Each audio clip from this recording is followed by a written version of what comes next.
नमस्कार शेतकरी मित्रांनो, मी वैभव विडे आपल्या सर्वांचं स्वागत करतो शेतकरी पुत्री या चॅनलमध्ये. आज आपण पाहणार आहोत शेतीमध्ये जे लागणारं जे महत्त्वाचं हे आहे, महत्त्वाचं काय ते अन्नद्रव्य आहे पिकासाठी लागणारं. तर ते आपण आज पाहणार आहोत NPK. त्यालाच आपण काय म्हणतो, NPK म्हणजे काय आणि तसेच पिकातील महत्त्व व त्याचे फायदे काय काय आहेत ते आज आपण ह्या व्हिडिओमध्ये जाणून घेणार आहोत. तर चॅनलवर नवीन असेल तर चॅनल सबस्क्राईब करा आणि व्हिडिओ शेवटपर्यंत ऐका. तर NPK म्हणजे काय? तर मित्रांनो, आपल्याला माहीतच आहे की पिकासाठी लागणारी मुख्य अन्नद्रव्य म्हणजे NPK.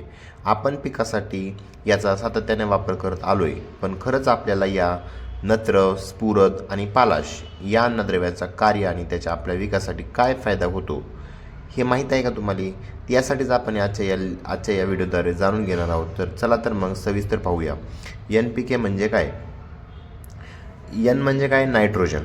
P म्हणजे काय असते? फॉस्फरस. आणि K म्हणजे काय? पोटॅशियम. तर हे पिकासाठी खूप आवश्यक आहे. तर त्याच्यामध्ये NPK हे पिकाच्या वाढीसाठी महत्त्वाचे पोषक घटक असून त्याची पिकांना गरज असते. हे घटक शेतातील मातीमधून मिळत असतात. त्याचबरोबर आपण काही रासायनिक आणि सेंद्रिय खताद्वारे ही देण्यात येतात. म्हणजे पहा, ज्यावेळेस माती जर हे असेल, पण बऱ्याच वेळेस शेतकरी काय करतात, ऊस वगैरे पाचट वगैरे पेटून देतात आणि त्याच्यामध्ये ते जे शेतामध्ये जे सूक्ष्म जे हे असतात द्रव्य वगैरे असतात ते काय होतात, त्याची नासाडी होते. मग त्याच्यामुळे आपण काय करतो, नंतर रासायनिक खताचा डोस वगैरे देतो आणि त्याच्यातून हे भेटत असतात आपल्या पिकांसाठी. तर ते वाढीसाठी खूप आवश्यक असतात. तर याच्यामधला प्रत्येक घटक NPK मधला प्रत्येक घटक जो असतो, प्रत्येक घटक वेगवेगळी जबाबदारी पार पडतो. तर ती आता आपण खालीप्रमाणे पाहूया. तर त्याच्यामधला नायट्रोजन आहे, त्याला काय म्हणतो आपण? नत्र म्हणतो. नायट्रोजन जो असतो, तर पिकातील नायट्रोजनच्या योग्य उपलब्धतेमुळे पिकातील हरितद्रव्याचे प्रमाण वाढते. तसेच लुसलुसीत जलदार ठेवण्याचे काम नायट्रोजन करतो. तसेच नायट्रोजनमुळे पिकांची शाखीय वाढ मोठ्या प्रमाणात होते. आता नायट्रोजनचा जर वापर नसेल जमिनीमध्ये, तर त्याच्यामुळे आपण रासायनिक खताचा डोस करून काय करतो, जे पिकाची जी वाढ आहे ती मोठ्या प्रमाणात होते. आता नंतर काय? फॉस्फरस. त्याला स्फुरद म्हणतो आपण मराठीमध्ये. तर स्फुरद हा घटक पिकांच्या मूळ वाढीसाठी त्याचबरोबर फुलं आणि फळं वाढीसाठी गरजेचा असतो. पिकातील फॉस्फरसच्या उपलब्धतेमुळे पिकांच्या मुळाची चांगली वाढ होते. आता मुळांच्या चांगल्या वाढीसाठी तर आपली, कारण पिकाचं जे वाढ आहे ते कशावर असते अवलंबून? पिकाच्या मुळावर असते. कारण मुळं जर चांगले जर जमिनीमध्ये खोलवर गेली आणि जर त्याला पाणी वगैरे व्यवस्थित जर भेटलं तर त्याची वाढ चांगली होणार आहे. मग त्याच्यामुळं फॉस्फरस हा घटक खूप महत्त्वाचा आहे. पिकास फुटवे मोठ्या प्रमाणात फुटतात. त्याचबरोबर पिकांच्या खोडाला चांगली ताकद येते. त्यामुळे झाड पडत नाही किंवा कोलमडत नाही. नैसर्गिकरित्या फळे व्यवस्थित पिकण्यात मदत होते. आता पिकाच्या रोगरित्या शक्ती वाढवून पिकाची मुळावरील, आता मुळामध्ये काय असते माहिती आहे आपल्याला? मुळामध्ये असते डायझोबियमच्या गाठी असतात, ती पीक वाढवण्यास मदत होते. आता शेवटचा घटक आहे पालाश, त्याला पोटॅशियम म्हणतो आपण. पिकाच्या पानामध्ये छोटे छोटे छिद्र असतात.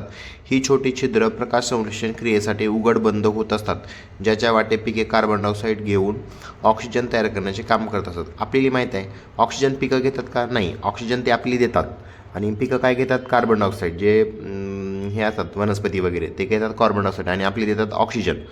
ते काम त्यांचं चालू असते सारखं. तर पिकांना पालाश जर योग्य प्रमाणात दिल्यास ही छोटी छोटी छिद्रे योग्य प्रकारे उघड बंद होतात आणि माहिती आहे आपल्याला, सूर्यप्रकाशानंच ते काय करतात? प्रकाश संश्लेषण क्रियेचं काम पार पाडतात. मग त्याच्यामुळे त्याची जी पिकाचे जी हे आहेत पानं वगैरे ते व्यवस्थित पाहिजे. तर त्याच्यामुळे स्फुरदचं प्रमाण योग्य द्यावं लागतं आपल्याला. तर त्याच्यानंतर पालाशचं प्रमाण.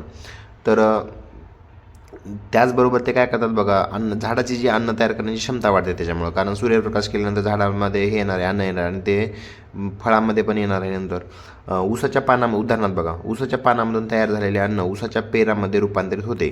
पालाश योग्य प्रमाणात पिकास मिळाल्यास फळ आणि बिया उत्तम प्रतीच्या बनत असतात. पालाशमुळे पिकांची रोगप्रतिकारक शक्ती वाढते. यासारखे अधिक अपडेट जाणून घेण्यासाठी तुम्ही